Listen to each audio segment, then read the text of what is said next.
Welcome back to 30-Second Basketball, where we go over the most important games from the previous night around the association and recap them in around 30 seconds each. Let's get started. First game on the recap slate was when the Mavericks visited Milwaukee in the Fiserv Forum in a Sunday matinee. It was a crucial game for both teams in terms of seeding, but it would end in a 118-112 win in Milwaukee for the Dallas Mavericks. The Mavs were led by Luka Magic as per usual, as he put up 32 points and 15 assists. Luka got help from his center Dwight Powell, who put up 22 on 8 of 10 shooting.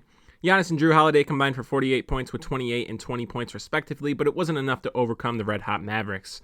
The loss for the Bucks drops them to third in the East in a tie with the fourth-place Sixers and a half game behind the two-seeded Celtics.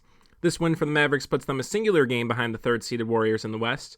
The Mavericks will now visit the Pistons in Detroit on Wednesday, and the Bucks will be in Chicago tomorrow night to take on the Bulls. A must-win game for the Lakers yesterday resulted in yet another loss, 129-118, as they fell to the Nuggets on their home floor. With a Spurs win yesterday, the Lakers are now 2 games behind the 10th seed in the West and may miss the play-in tournament. The Lakers were without LeBron James yesterday, and Anthony Davis tried to carry the load with 28 points and 9 rebounds, but it wasn't enough to get past the Nuggets and the Joker. Jokic finished the game with a monstrous 38 points and 18 rebounds along with 6 assists. This win keeps the Nuggets a half game above the 6th-seeded Jazz and 2 games behind the 4th-seeded Mavericks. The Nuggets will now host the Spurs tomorrow night, and the Lakers will be in Phoenix tomorrow night to take on the Suns. Possibly one of the best games that James Harden and Joel Embiid have played together resulted in a 112-108 win in the Rocket Mortgage Fieldhouse. This win for the 76ers keeps them in contention for the first seed in the East and puts them 3 games above the 5th-seeded Bulls. Joel Embiid had a crazy 44 points and 17 rebounds, and his teammate in James Harden had a triple-double with 21 points, 10 rebounds, and 10 assists.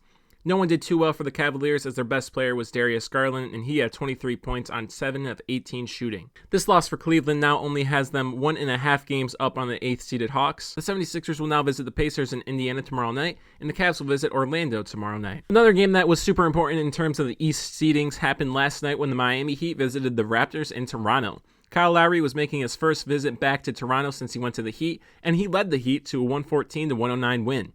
Lowry had 16 points and 10 assists for his team, and Max Strus also helped out Miami's cause when he went 7 of 9 from three-point land and finished with 23 points. Fred VanVleet and Pascal Siakam both had 29-point games for the Raptors, but they fell 5 points short on Sunday night. This win for the Heat keeps them 2 games above the second-seeded Celtics, and the loss for the Raptors keeps them tied with the 5th-seeded Bulls in the East. The Heat will now host Charlotte tomorrow night, and the Raptors will host the Hawks tomorrow night. A great win for the Minnesota Timberwolves came last night as they beat the Rockets in Houston 139-132. This win for the Wolves has them locked into at least the 7th seed and puts them only 1.5 games behind the 6th-seeded Jazz. Anthony Edwards, Karl Anthony Towns, and D'Angelo Russell combined for 83 points as they edge out the Rockets by 7 points in the Toyota Center on Sunday night. Rockets rookie guard Jalen Green had a fantastic game with 31 points on 12 of 18 shooting, but it wasn't enough to beat the combined efforts of the Timberwolves. The Wolves will now host the Wizards tomorrow night, and the Rockets will visit the Nets in Brooklyn tomorrow night.